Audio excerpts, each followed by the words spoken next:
You're not invincible. A local man is sharing his story after spending weeks in the hospital battling COVID-19. KOMO's Molly Shen reports that he's 28 years old and coronavirus almost killed him.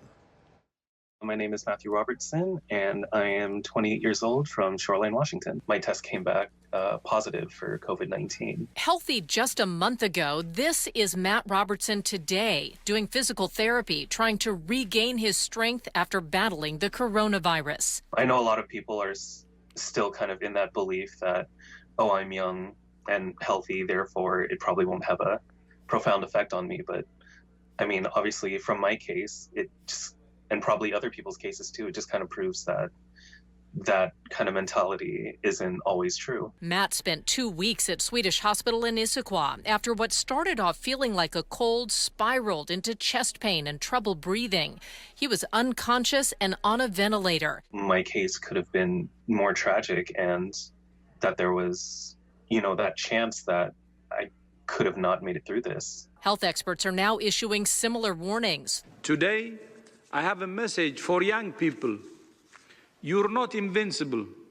This virus could put you in hospital for weeks or even kill you. Matt spent the last week in self-isolation, but is finally able to see his family again, sharing this moment with his mom. Just be able to kind of go over and embrace my mom like that, it really felt amazing to be able to do that again. Grateful to have what he almost lost. Matt now hopes others who are young and healthy will heed the warnings and stay home to stay safe. And pharmacies continue to be some of the only businesses open across the state, making them a prime spot for concerns about exposure. KOMO's Patrick Quinn joins us live. And Patrick, another grocery store is getting tougher when it comes to social distancing measures, right? That's right. If you head to Albertsons, Safeway, any of their 2,200 locations across the state, now you'll see increased measures to keep you further away from other customers and further away from other staff members. Of course, this to limit exposure. And we'll take a look at some of this video. You'll see what this looks like. Tape on the ground that will separate you 6 feet from other shoppers and other staff members. We saw similar measures at local Trader Joe's today, where they too were wiping down all carts and baskets outside before returning them inside for use. Some stores have adjusted their schedules to give 1 hour solely to seniors and those with underlying health concerns. At PCC, that starts at 7 a.m. At Trader Joe's, that starts at 9 a.m. Some shoppers we talked to said these measures are essential in preventing further exposure. At first, it seemed a little standoffish, I guess, and it is, and for good reason. And it's much like wearing the gloves and the mask. At first it seemed like, oh, is that really necessary? Well, yes, it is. And Mike says he's over 60 and told me for all the safety distancing measures he's taking, he doesn't want to let his guard down, especially in public. Now, this is certainly important coming on the heels of Governor Inslee's stay-at-home ordinance, where he added, just because we have a stay-at-home ordinance, that doesn't give you any leeway to rush to the grocery stores. He doesn't want everyone bombarding them for these 2 weeks. He says there's plenty of food inside. Before the governor's announcement tonight, cities were beginning to issue their own stay-at-home orders. KOMO's Matt Markovich is live with more on that. Matt?